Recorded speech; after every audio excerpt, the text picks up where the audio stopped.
Цим кадрам вже майже 5 років. Центр європейської столиці. Київ, дим, кров на бруківці.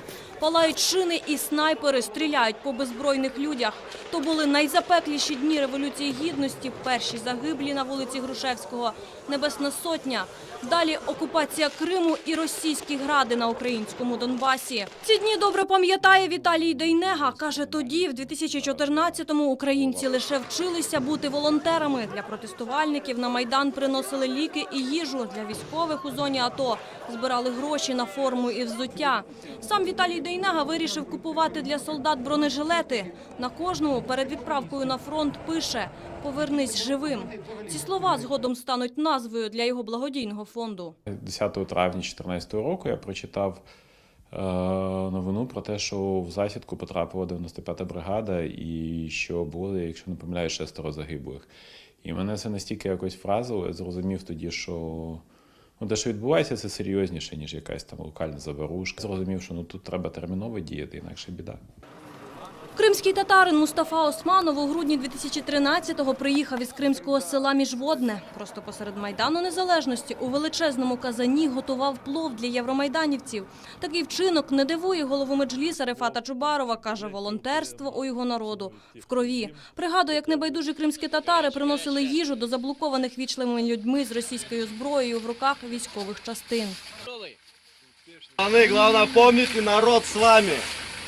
Першими, хто прийшов на допомогу українським військовим, це були кримські татари-волонтери. І знову ж вони були з цими буквально з кастрюлями, з такими котлами невеличкими, де був плов, там чебуреки окремо. В деяких місцях наші волонтери годували військових десь майже до середини, до кінця березня місяця.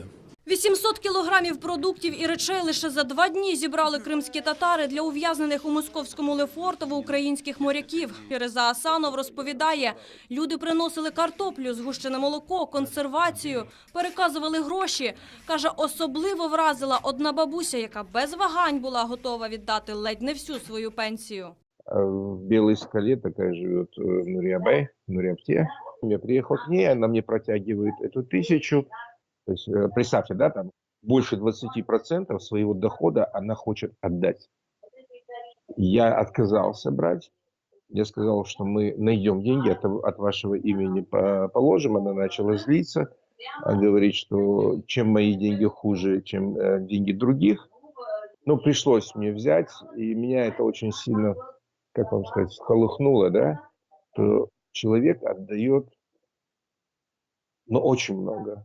Віддати потребуючим останнє кримських татар навчили 4 роки російської окупації і 72 їхніх земляків у списку політичних в'язнів Кремля, вважає перший заступник голови Меджлісу Наріман Джелял. Саме він оголосив збір коштів і речей для полонених моряків. Жартує, впоралися тоді швидко, бо його народ – волонтер із досвідом. Мы собирали уже миллионами рублей средства для погашения административных штрафов, которыми российская власть пытается наказывать активистов за их активность. И буквально в течение нескольких дней мы смогли собрать необходимую сумму для того, чтобы все первое необходимое из продуктов, из вещей личных скупить и, потратившись вынужденно на дорогу, передать все-таки 24 украинским плененным морякам необходимую помощь. Україна вистояла завдяки волонтерам. У цьому більше не сумнівається ні президент, ні прем'єр. Саме волонтери допомагають сім'ям загиблих українських воїнів, збирають гроші на операції пораненим і дбають, аби в окопах на передовій було тепло тим, хто нині боронить нашу країну від ворога. Тетяна Сулій, Заман, АТР.